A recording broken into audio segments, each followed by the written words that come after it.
design is basically what kind of a organization we could design. So it's a process of creating, implementing, monitoring, and modifying.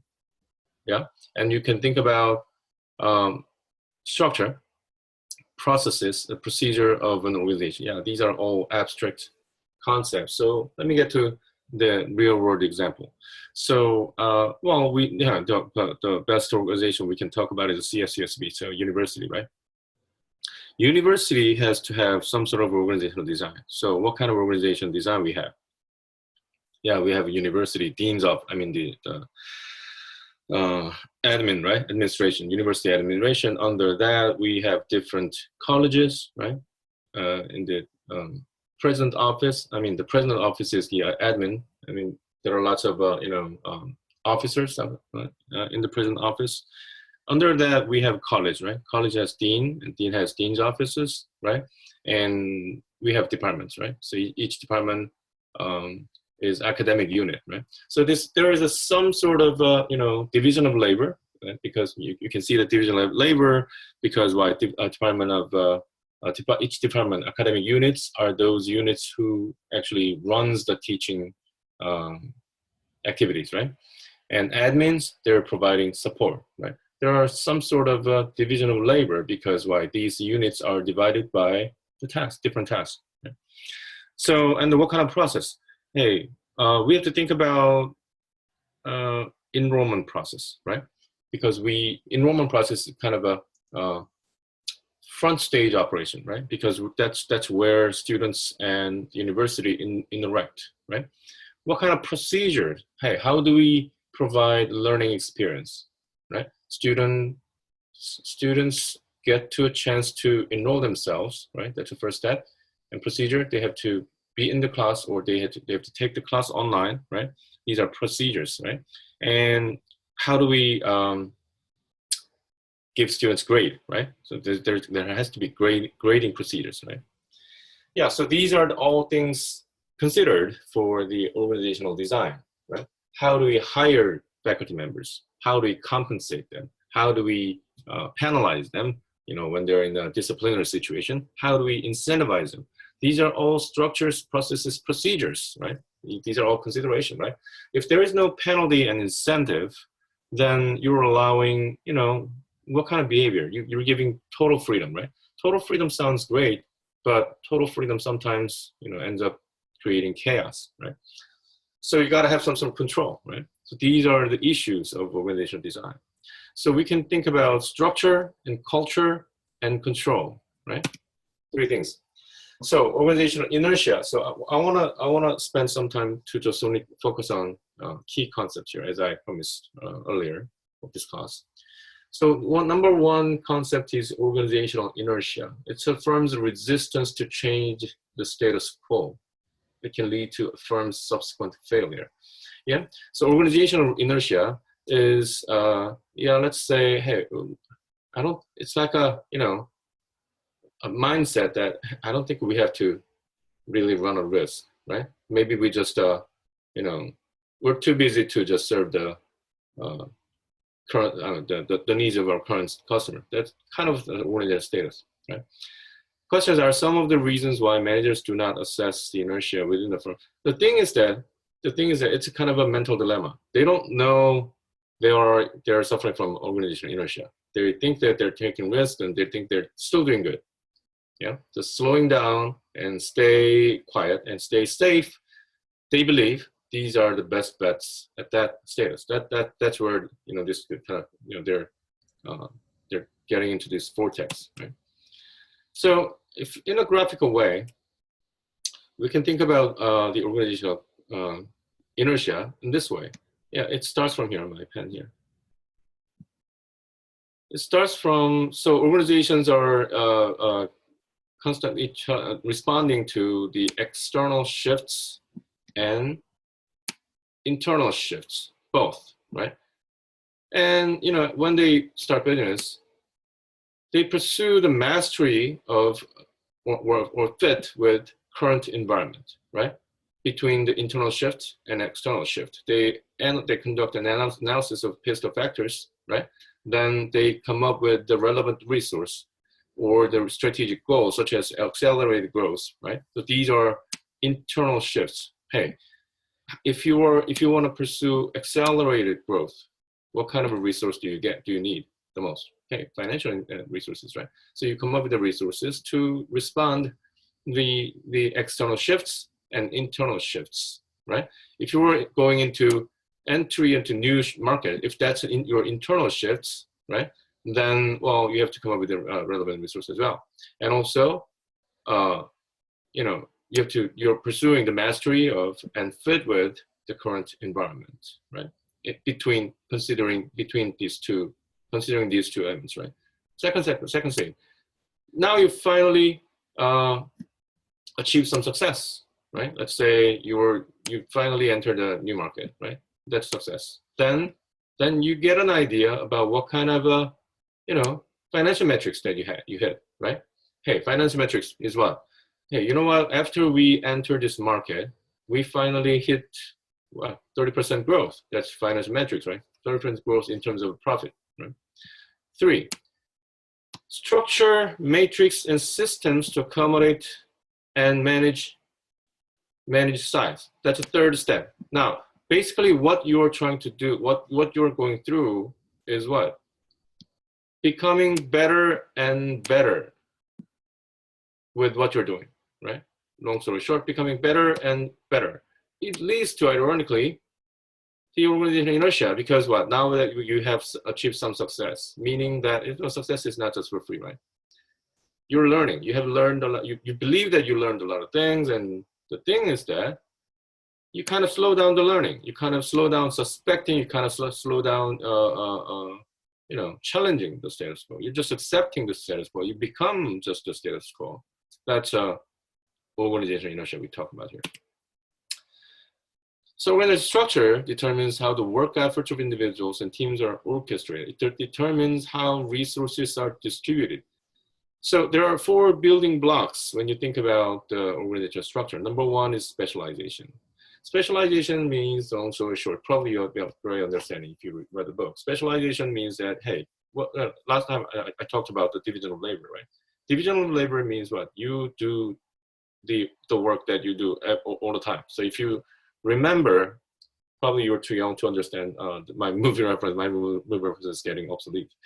One of the movies that I like is Charlie Chaplin's Modern Times. In that movie, he works in a factory and he constantly squeezes a bolt with 2 hands. And even after work, he keeps doing that. I mean, his hands is keep squeezing the bolt because he's been, spending the whole day for just the same work over and over. So he's very efficient in that way. But, because he's, so into it, he cannot get out of the work. I mean, that's a kind of a, one way of illustrating the division of labor. Division of labor means that you achieve efficiency by doing the same thing over and over, right? So you only focus on one special task. Formalization is what? Formalization refers, hey, when you go to McDonald's, right? McDonald's, they make burgers, right? But McDonald's is franchise, which means they follow standardized process to make a burger, right? Probably there will be, we can fairly say that there's likely to be differences between burgers, right? But they want to minimize the differences, right? How? They just jot down, hey, when you grill burger, you have to spend 30 seconds on one side and flip it, spend another 30 seconds and blah, blah, blah, right? And there's an order. Maybe in the bun, you have to put some spread and there's order. Then the patty, then veggies and tomato and onions, order. Ketchups, hey, this is the amount that you have to follow, right? So there got to be instructions, specialized, the highly formalized, you have to follow this formalized instructions to do the task. That's a formalization.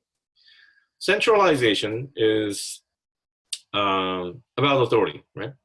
Centralization is whether one or few people get to decide, have an authority to make a call, or that authority is highly distributed. Then that's decentralized. Centralized is few, decentralized is many people.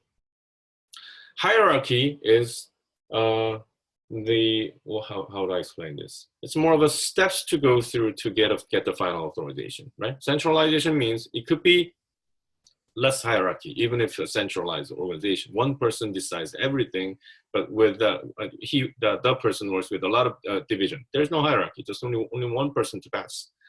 Hierarchy means that there are many people to pass. Hey, can I talk to my CEO because I have a really innovative idea? But you have to go through me first, right? And then there are 5 other people waiting for you. That's hierarchy before CEO. That's hierarchy, right? So we can think about types of organizations. So mechanistic organization demonstrates these characteristics: high degree of specialization and formalization, which means that, hey, you get to work in a cubicle. You don't have to bother other people because that's what you do. If you are just efficient within your cubicle, then that's it, right? Formalization also, right? Hey, don't be creative, right? These are the instructions that you have to follow, right?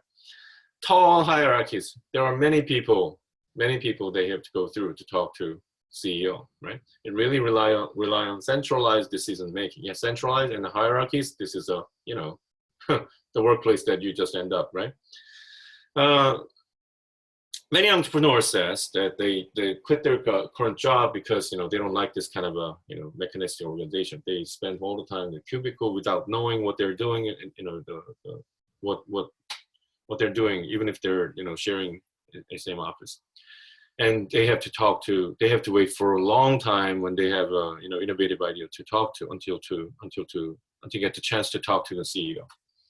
Organic organization is different. I mean, it's the other type. There's low degree of specialization and formalization. Sometimes when you are asked to do multiple tasks, right? You don't spend. I mean, they don't like you to spend if you're just spending your time in the cubicle. They don't like it.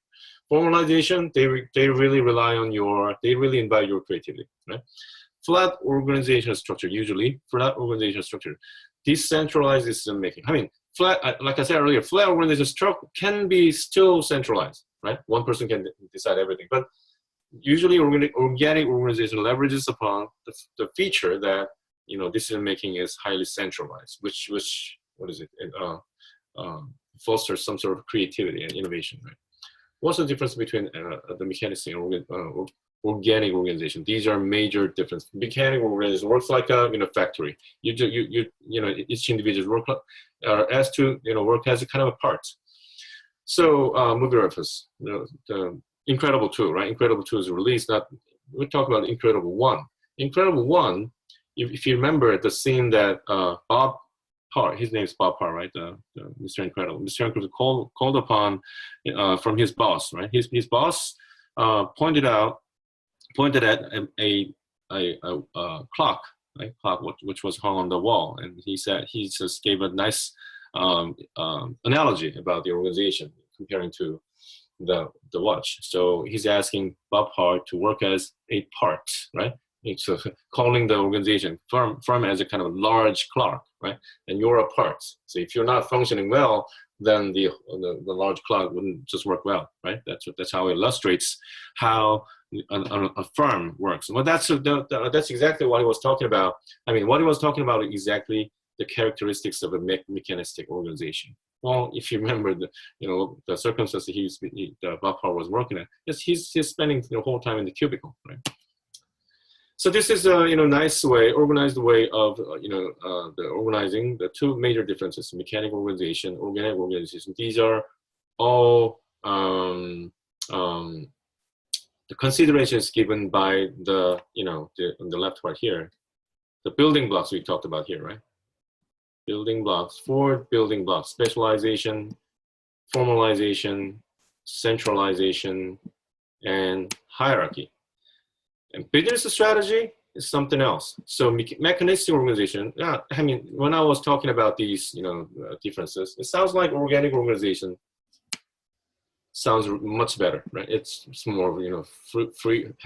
Sounds like they have freedom and they have flexibility, they have creativity, but actually, mechanistic organization is a very popular model, and there are advantages for if your organization follow these business strategy, cost leadership strategy, or the organic organizations, on the other hand, is how to say, friendly. I mean, it's advantageous if your firm is working with the leveraging upon the differentiation strategy, right? So it depends on what kind of a strategy that you're using. It's just not, one thing is great and the other thing is terrible, right? That's the end of this class. Thank you for watching. I'll come back for next class. Thank you.